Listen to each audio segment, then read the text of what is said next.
உங்கள் லேட்டஸ்ட் படம் அந்தி மந்தாரை தேசிய விருது பெற்றிருக்கு.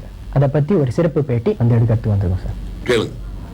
எப்பவுமே நீங்கள் வந்து கமர்ஷியலான ஒரு சப்ஜெக்ட் எடுத்து வெற்றி படங்கள் கொடுத்துருக்கீங்க. எப்படி நீங்கள் வந்து ஒரு ஆர்ட் பேஸ்டு படம் இப்போ எடுத்திருக்கீங்க, அதுக்கு காரணம் என்ன? பொதுவாக நான் என்ன எதையுமே பிரித்து பார்க்கறது இல்லை.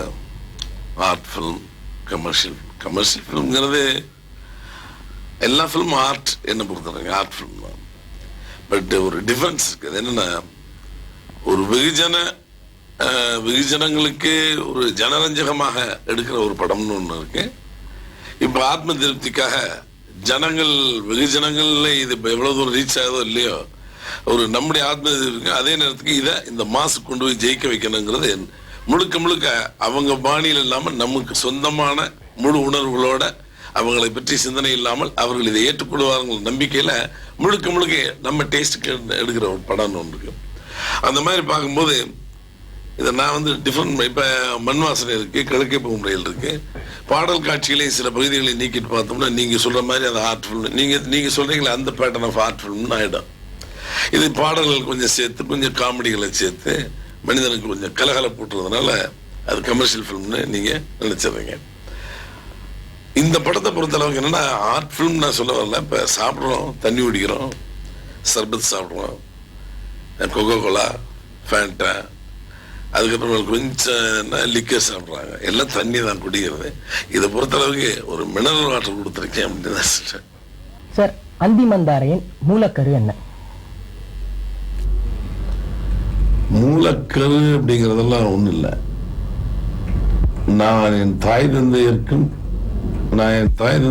நான் ஒரு மரியாதை செய்யறதுன்னு ஒரு பற்று உணர்வு இருக்கு.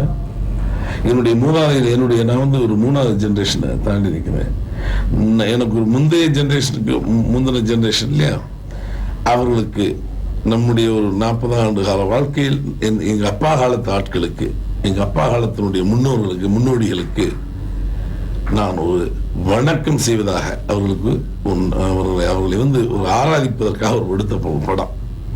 என் முந்தைய சமுதாயத்தை, அந்த முதியவர்களை மதிச்சு அவருடைய உணர்வுகளுக்கு மரியாதை கொடுத்து அவர்கள் வாழ்ந்த காலங்கள், அவர்கள் வாழ்ந்த பின்னணி, எவ்வளவு பெரிய போராட்ட சிந்தனைகளில் வாழ்ந்திருக்கிறார்கள். இன்றைய சமூகம் நாம் எங்கே இருக்கிறோம், அவர்கள் எங்கே நின்று கொண்டிருக்கிறார்கள், அவர்களை நாம் எந்த பார்வையில் பார்த்து கொண்டிருக்கிறோம். நான் என் வயசுக்கு நான் அவங்களுக்கு செஞ்ச ஒரு பெரிய மரியாதையை அந்த படம் எடுத்திருக்கேன். அவருடைய மூலக்கருன்னு சொன்னால் நேசியுங்கள், நேசம் முக்கியம், நாட்டை நேசி, மனிதர்களை நேசி, மனுஷிகளை நேசியுங்கள். நேசம் என்பதுதான் இதனுடைய மூலக்கரு. அந்தி மந்தாரை படம் தேசிய விருது பெற்றுள்ளது. நீங்க எப்படி ஃபீல் பண்றீங்க? எப்படி ஃபீல் பண்ணுவோம்? சந்தோஷமா தான் ஃபீல் பண்ணுவோம். என்ன நிறைய விருதுகள் நான் ஏற்கனவே இந்த 6வது முறை 5வது முறை வாங்கியிருக்கேன். அகில இந்திய அளவில் சிறந்த படம்னு சொல்லி மலையாள படங்களும் வங்காள படங்களும் இல்லை, சில இடங்களில் மராட்டி படங்களும் வாங்கியிருக்கேன். தமிழ் இன்னும் அகில இந்திய அளவில் ஒரு நல்ல பெரிய பெரிய டெக்னீஷியன்ஸ், பெரிய சிந்தனையாளர்கள் இருக்கிறது நம்முடைய தமிழ். இவன் ரொம்ப அட்வான்ஸில் இருக்கும். இப்போ இன்னைக்கு மாடர்ன் யங்ஸ்டர்ஸ் எல்லாம் நிறைய வந்திருக்காங்க. They're all very big advance movement in techniques and thinking wise. தமிழுக்கு ஒரு பெரிய அது ஒரு குறையாகவே இருக்கு. அகில இந்திய அளவில் ஒரு படம் கிடைக்கல. அட்டம்ப்ட் இது வந்து it's all one kind of attempt. இது முயற்சி. சரி, இது அகில இந்திய லெவலில் இது ஒரு அங்கீகாரம் பெறும். இந்த அந்தி மந்தாரை ஒருவேளை நான் லாட் ஆஃப் ஃபிலிம்ஸ், இந்த ஒரு ஸ்டாண்டர்ட் ஆஃப் ஃபிலிம்ஸ் சொல்கிறேன். இப்போ mineral water, Coca Cola, Fanta, அது மாதிரி ஒரு ஸ்டாண்டர்டு பிரித்து வைப்பாங்க. அந்த ஸ்டாண்டர்டு அகில இந்திய அளவுலையும் சரி உலக ரீதியிலையும் ஒத்துக்கொள்ளக்கூடிய ஒரு அளவுகோல்னு, அது அளவுகோல்னு கிடையாது, ஒரு பொருட்டு இல்லாத படம் வேணும். கொஞ்சம் நீட், நல்ல ஒரு மன உணர்வுகளை தொடுவதற்கு ஒரு நாகரிகமாக மெலோட்ராமா இல்லாமல் செஞ்சு அகில இந்திய அளவில் கிடைக்கும்னு நினச்சி பார்த்தேன், ட்ரை பண்ணேன். ஒரு ஆசை கிடைக்கல. அது ஒரு சின்ன வருத்தம். ஏன்னா நம்ம முயற்சி வந்து எதுக்கும் முயற்சி பண்ணணும், அட்லீஸ்ட் இதாவது கிடைச்சதுங்கிற சந்தோஷம். என்ன எழுதியிருக்கேன், அட்லீஸ்ட் ஆனாவது போட ஆரம்பிச்சிருக்கேன். அடுத்து நான் கொஞ்சம் படித்து கொஞ்சம் வரும்போது டெஃபினட்டாக தமிழுக்கு ஒரு மரியாதையை நான் வாங்கி தரணும். இல்லைன்னா நம்முடைய நண்பர்கள் இல்லை என் சகோதரர்கள் இங்கே தொழில்நுட்ப சகோதரர்கள் யாராவது ஒருத்தர் நம்ம வி மஸ்ட் கெட் இட் கிடைச்சாலும் வாங்க. புதுமுகங்களை வைத்து வெற்றி படங்கள் கொடுத்த நீங்கள் ஏன் பிரபலமானவர்களை வைத்து இயக்கியுள்ளீர்கள்? கமர்ஷியலா அப்பதான் வெற்றி வரும் என்ற நம்பிக்கை இல்லையா? என்னை பொறுத்தளவுக்கு என் படத்தில் வரக்கூடிய எல்லாருமே புதுமுகங்கள் தான். எப்படி எனக்கு அவங்கெல்லாம் வந்து எஸ்டாப்ளிஷ் ஆர்டிஸ்ட் ஆக முடியும்? முதல் படத்துல கமல்ஹாசனுக்கு புதுமுகம், 2வது படத்துல வேணா அவரை வச்சு தான் 3 படங்கள் பண்ணேன். அப்படி சொல்லியிருந்தா எஸ்டாப்ளிஷ்ட் ஆர்டிஸ்ட் வச்சு பண்ணீங்கன்னு சொல்லலாம். ஸ்ரீதேவி வச்சு பண்ணும்போது சொல்லியிருக்கலாம். அதுக்கப்புறமா நியூ ஃபேஸஸ். இடையில நான் வந்து என்னுடைய மிகப்பெரிய கனவு மனிதராக இருந்தேன். ஏன்னா நான் வந்து மாயில் இருந்த நடிகர் சிவாஜி வச்சு பண்ணணும்னு ஒரு ஆசை இருந்தது.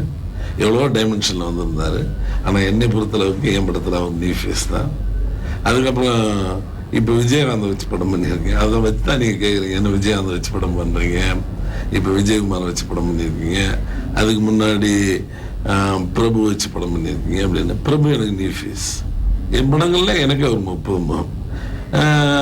அதே மாதிரி விஜயகாந்த் என்னை பொறுத்தளவுக்கு நியூ ஃபேஸ்.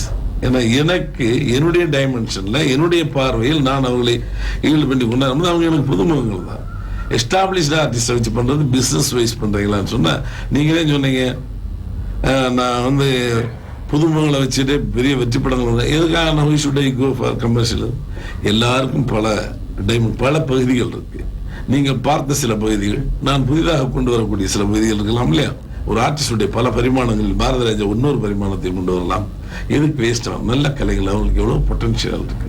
அவங்க எஸ்டாப்ளிஷ் பண்ண ஒரே காரணத்துக்கு அவங்க உபயோகிக்க கூடாதுன்னு என்ன விஜயகுமார் ஜெயசுதா இந்த படத்துல போட்டிருக்கான். இது கமர்ஷியலாக எடுக்கணும், இது வியாபார நோக்கத்தில் எடுத்தோம் இல்லையே. ஆனால் இதுக்கு பொருத்தமானவர்கள் அவர்களுக்கு இன்னொரு பகுதி உண்டு. ஒரு சென்சிட்டிவ் பீப்புள் இதுக்கு எவ்வளவு மோல்டாவாங்கன்னு கேரக்டர் பார்த்து தான் பண்றோம். So according to my character I choose to these people நந்தி வந்தாரு. ஸோ அதனால I don't feel new face establishing அதெல்லாம் கிடையாது. நான் என் மோல்டுக்கு தான் எல்லாரையும் கொண்டாடுவேன். அது நியூ ஃபேஸாக இருந்தாலும் ஓல்டு ஃபேஸாக இருந்தாலும். ஸோ அதனால் டோன்ட் டிஃபரன்ஷியேட் ஓல்டு பழைய முகங்கள் புதிய முகங்கள்னு எனக்கு எதுவும் இல்லை.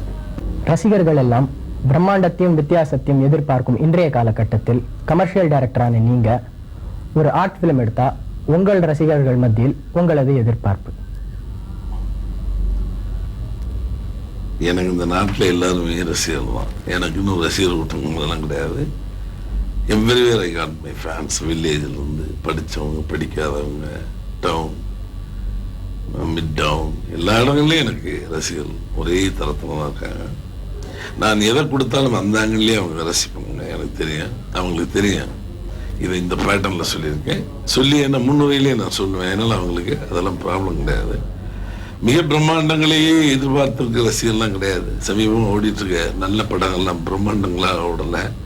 ரொம்ப பட்ஜெட் ஃபிலிம் தான் இப்போ கிட்டத்தட்ட இந்த 2-1.5 மாதத்தில் சூப்பராக ஓடிட்டுருக்கு. பிரம்மாண்டங்கள் என்பது வந்து பூதாகாரமாக பண்ணுகின்ற விஷயங்களும் இருக்கு. பட் என்னன்னா ஆத்மா, சோல்னு சொல்லுவோம். இந்த உயிர், அந்த ஆத்மா சரியாக இருக்கும் பட்சத்தில் அதுக்கு பிரம்மாண்டங்கள் தேவையில்லை என்பது என்னுடைய கருத்து. இதில் ஆத்மா சரியாக இருந்தால், ஏன்னா ஆத்ம ரீதியாக ஒரு துடிப்பை உணர்வதற்கு எல்லா மனிதர்களையும் உணர முடியும். சர்க்கஸ் வித்தை பார்க்கறதுங்க வேற, அப்படி வேடிக்கை பார்க்கலாம், அது பண்ணலாம், இது பண்ணலாம். ஒரு குழந்தையினுடைய மழலையில சில விஷயத்தை ரசிக்கலாம், குழந்தை தவழ்றதுல சில விஷயங்கள். சர்க்கஸ்ல பிரம்மாண்டமா அங்கிருந்து மேலே போயிடுவோம், ஆகா பிரம்மாண்டம்னு சொல்லுவோம். அது ஒரு விதமான ரசனை. வார் விளையாட்டு, குழந்தை அப்படின்னு தப்பி தப்பி உன்னை பிடிச்சி டப்புன்னு கீழே வந்து மறுபடியும் எந்திரிச்சுன்னா கைதட்டி சிரிப்போம். இது ஒரு விதமான கலை. ஸோ அந்த மாதிரி தான் பிரம்மாண்டங்கள் ஒன்று. இது உயிர் துடிப்புல சில விஷயங்கள் பிரம்மாண்டங்கள் இல்லாமலே வரும். எனக்கு பிரம்மாண்டங்கள் மேலேயே இது இல்லை, ஜீவன் இருக்கிறதா பார்ப்பேன்.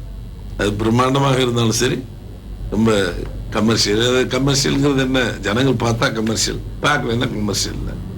பிரம்மாண்டங்களா இருந்தாலும் பிரம்மாண்டங்கள் இல்லை என்றாலும் அடிநாதத்தில் அந்த ஜீவன் ஒரு இலையோடி கொண்டு இருக்கணும். அதை மாதிரி இருப்பேன். என் படங்கள் அது இருப்பதாக கருதுவேன். சில இடங்கள்ல இல்லைன்னா நானே ஒத்துக்குவேன், நம்ம ஜீவன் இல்லாமல் போச்சுருக்கேன். அதனால பிரம்மாண்டம் இல்லைங்கிறதெல்லாம் எனக்கு ஒன்றும் என் ரசிகர்கள் எல்லாத்தையும் ரசிப்போம். அந்தி மந்தாரை படத்தை பார்க்கறதுக்கு உங்க ரசிகர்கள் எல்லாம் துடிச்சுட்டு இருக்காங்க. நானும், அது எப்போ வெளிவரும்? விருது வாங்கிட்டு தான் படம் வெளியே வரணும்னு நினைச்சேன். விருது வாங்கிடுச்சு. அதனால வர்ற இப்போ ஜூன் 1ஆம் தேதியிலிருந்து உலகம் முழுவதும் வருது. ஏன்னா தமிழ்நாடு வேர்ல்டு வைடாவே படம் ரிலீஸ் ஆகுது. எல்லா ரசிகர்களும் காத்திருந்ததுக்கு ஒரு சரியான அதுக்கு ஒரு பதில் கிடைச்சது. விருது தேசிய விருதுன்னு அந்த அங்கீகாரத்தோடு ஜூன் 1 வெளிவருது. எல்லாரும் பார்க்கணும். யங்ஸ்டர்ஸ்லாம் ஒரு டிக் டிக் டிக் இல்லை ஒரு கைதியின் டைரி மாதிரி ஒரு சப்ஜெக்ட் எதிர்பார்க்குறாங்க, சிட்டி பேஸ்டு. அந்த மாதிரி ஒரு படம் இப்போ எடுக்க போறீங்களா இல்லை கூடிய சீக்கிரம் பண்ணுவீங்களா? அதான் பண்ணிட்டேன்ல, கைதியின் டைரி டிக் டிக் எல்லாம் பண்ணி அதை மாதிரியே பண்றதுக்கு அது மாதிரி பண்றதுக்கு நிறைய பேர் வந்துட்டாங்க. நான் பண்ண ஒரு 10-15 வருஷத்துக்கு முன்னாடியே பண்ணியிருக்கேன் இந்த டெக்னிக்ஸ் அட்வான்ஸ் இதெல்லாம். Now they are doing. நம்மளுடைய இது வேற நினைச்சேன்னா பண்ணுவோம். அது என்னன்னா கைதியின் டைரி டிக் டிக் எல்லாம் இப்போ நீங்கள் பார்த்து தானே இருக்கீங்க. எல்லாரும் சேம், அதனுடைய கொஞ்சம் இன்னும் டிஃப்ரெண்ட் ஃபார்மில் ஃபோட்டோகிராஃபி மாதிரி போயிருக்கு. But style is the same பண்ணிட்டு இருக்காங்க. சில நேரங்களில் ஒவ்வொன்றா பண்ணுவேன், ஒரு வித்தியாசங்கள் பண்ணுவேன். இப்போ இதுக்கு முன்னாடி என்ன புதுமை இது பசும்பன் பண்ணேன். பசும்பனுக்கு முன்னாடி கிழக்கு டிப்பிக்கல் வில்லேஜினுடைய அத்தன்டிக்காக ஒன்று பண்ணேன். அதுக்கப்புறம் அதே வில்லேஜில் தாய்ப்பாசம் சொல்கிற மாதிரி ஒன்று பண்ணோம். இப்போ அந்திமந்தாரை பண்ணுறேன், கருத்தம்மா பண்ணேன். அது ஒரு வித்தியாசமான விஷயம். இது மாதிரி வித்தியாசங்களை பண்ணிகிட்டே இருப்பேன். திடீர்னு தோணும் பொழுது அதையும் பண்ணுவேன். அது யாரும் சொல்லி செய்யக்கூடாது, எனக்காக தோணி செய்யணும். தோணும்போது நிச்சயமாக செய்வேன். ஏன்னா சர்வைவல் ஸ்டடி பண்ணிட்டு இருக்கேன்ல, அதுக்காக மட்டும் பண்ணுறதில்லை. சர்வைவல் இவங்க பண்ணுறாங்களே அவங்க பண்ணுறாங்களே இல்லை, நமக்கு தோணும், தோணி செய்யும்போது நான் செய்வேன். எப்போ நீங்கள் அடுத்தது ஒரு கமர்ஷியல் படம் எடுத்து அதுக்கு ஒரு தேசிய விருது வாங்க போறீங்க? ஓ, கமர்ஷியல்னு ஒரு தேசிய விருது, உங்கள் அந்த ஐடியாவா? இது முன்னாடி எல்லாம் கமர்ஷியல், முதல் முறையெல்லாம் கமர்ஷியல் படம் தானே தேசிய விருது வாங்கலையா? அந்த அலைகள் வயலி கமர்ஷியல் படம் தேசிய விருது வாங்க. பண்ணுறதெல்லாம் கமர்ஷியலுக்கு தான் பண்ணுவோம். அது சில நேரங்களில் எங்கேயாவது மிஸ் வேர் ஆகும்போது நீங்கள் ரொம்ப ரசிக்க முடியாமல் போகும்போது இது கமர்ஷியல், ஐயோ கிளாஸ்ன்னு வைங்க. கொஞ்சம் விழுந்து ரசிச்சிட்டிங்கன்னா இது கமர்ஷியல்னு போகிறீங்க. அதுக்கு அளவுகள் தெரியாது நமக்கு. அலைவுகள்லையே ரசிச்சிங்க, முதல் மரியாதையே ரசிச்சிங்க, மண் வாசனோட கமர்ஷியல் தான்.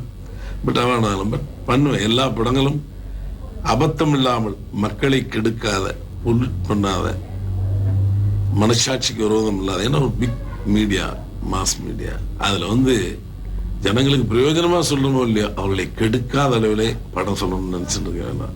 அப்படி சொல்லும் பொழுது எனக்கே சில கருத்துக்கள் தோன்றி சொல்லி அந்த கருத்துக்கள் அங்கீகரிக்கப்பட்டால் கமர்ஷியல் இதுன்னு இல்லை, அப்படி ஒரு அவார்டு வரும். ஜனரஞ்சமும் பண்ணி பண்ணலாம்.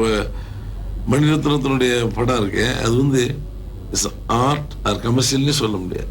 ஆனா அது ஒரு ஜனரஞ்ச வீச்சிலையும் இருக்கு, ஆர்டிஸ்டிக்காகவும் இருக்கு. அதுவும் அந்த மாதிரி ஒரு பேட்டர்ன் பம்பாய்க்கு வந்திருக்குது. அந்த பேட்டர்ன் பம்பாய் என்ன கமர்ஷியல் ஆர்ட் சொல்ல முடியாது. ஆர்ட் ஃபிலிம் தான். அது இப்படி நினைச்சீங்கன்னா கமர்ஷியல் ஃபிலிம் தான். ஒரு வேலையில் நீங்க நினைச்சீங்கன்னா கமர்ஷியல் ஃபிலிம், இன்னொரு angle it's art film, it's artistic film. அது மாதிரி படம் பண்ணுவோம். அதுக்கு ஒரு அளவுகள் வச்சு பண்றதில்லை. கருத்துக்கள் சரியாக இருந்து டெக்னிக்கலாக கொஞ்சம் இதாக போது நீங்க நினைக்கிற மாதிரி உங்களுக்கு திருப்திக்கே அப்படி சொல்றேன். எனக்கு இந்த கமர்ஷியல் இதில் இல்லை, அதில்லை. நீங்க நினைக்கிற மாதிரி அப்படி பாடல்களோடையும் மிக பிரமாதமான ஆட்டம் பாட்டங்களோடையும் ஒரு பரிசு வாங்க முடியுமான்றீங்க. அதானே ட்ரை பண்ணுவோம். சார், கதையாசிரியர் செல்வராஜ் சார் உங்களோட ஒரு 10-15 வருஷமா ஒர்க் பண்றாரு. ஆனா 7 வருஷத்துக்கு முன்பே இந்த லேட்டஸ்ட் படம் உங்களுக்கு அந்தி மந்தாரை சப்ஜெக்ட் ரெடி ஆயிடுது. ஆனா இப்பதான் ஏன் அது வந்தது? இந்த காலதாமதம் ஏன்? 7 வருஷத்துக்கு முன்னாடி வாங்கி வச்ச சப்ஜெக்ட ஏன் இவ்வளவு தாமதமா எடுத்தீங்கன்னு கேக்குறீங்க.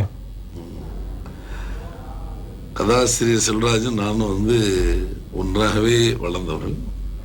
நானே, இளையராஜா, செல்வராஜ் 3 பேருமே ஒரு காலகட்டத்தில் எங்களுடைய வாழ்க்கையை சென்னையில் ஒன்றாக தொடங்கியவர்கள். அப்படி பார்க்கும்போது நான் என்னுடைய கிழக்கே வகையிலிருந்து இன்னைக்கு வரைக்கும் செல்வராஜ் எங்களோட என்னுடைய ஆஸ்தான ரைட்டர் மாதிரி. என்னுடைய ஆஸ்தான ரைட்டர்னா என்னுடைய நண்பர் கலைமணி, ஆர் செல்வராஜ் 2 பேரும் ரொம்ப ஆஸ்தான ரைட்டர்களாக சொல்லுவேன். பல விஷயங்களை பேசுவோம், பல விஷயங்களை டிஸ்கஸ் பண்ணுவோம், நிறைய கதை பண்ணுவோம். 7 வருஷத்துக்கு முன்னாடி சொல்லும் போது வாங்கி வச்சேன். அவன் மிகப்பெரிய கதாசிரியன் என்ற ஒரு அங்கீகாரம். என்னதான் நான் எல்லா லாங்குவேஜும் எழுதியிருக்காரு ரைட்டர். இப்போ தமிழ், தெலுங்கு, கன்னடம், மலையாளம், ஹிந்தி கூட போயிட்டு ரொம்ப ஜெயிச்சுட்டு வந்தார் செல்வராஜ். ஆனா பாருங்க, நான் 7 வருஷத்துக்கு முன்னாடி இந்த பிரம்மாண்டமான இந்த ஒரு விஷயத்தை நான் வாங்கி வச்சிருந்தது காரணமே இப்ப யோசித்து பாக்குறேன். கிட்டத்தட்ட ஒரு 99 படம் முடிச்சிட்டாரு. ஒரு கதாசிரியன் 99 படத்தை முடிச்சு என்னுடைய படம் 100வது படமாக வர வேண்டும் என்பதற்காகவோ என்னவோ இயற்கையே அதை ஒருவேளை என்னோடய அது தங்க வச்சு கரெக்டாக அது 100வது படமாக அவருக்கு கொடுத்துருக்கு. ஏன்னா சதம் அடிச்சிருக்காரு. இந்த 100வது படம் என்பது மரியாதைக்குரிய மகுடமாக அந்த செல்வராஜ் தலையில் ஏறணுங்கிறதுக்காக நான் தாமதமாக பண்ணணும் என்னமோ எனக்கே தெரியாது. அது இயற்கையிலே அப்படி நடந்து போச்சு. உங்கள் இவ்வளோ பிஸி ஷெட்யூலில் எங்களுக்கு இன்டர்வியூ கொடுத்ததுக்கு ரொம்ப நன்றி.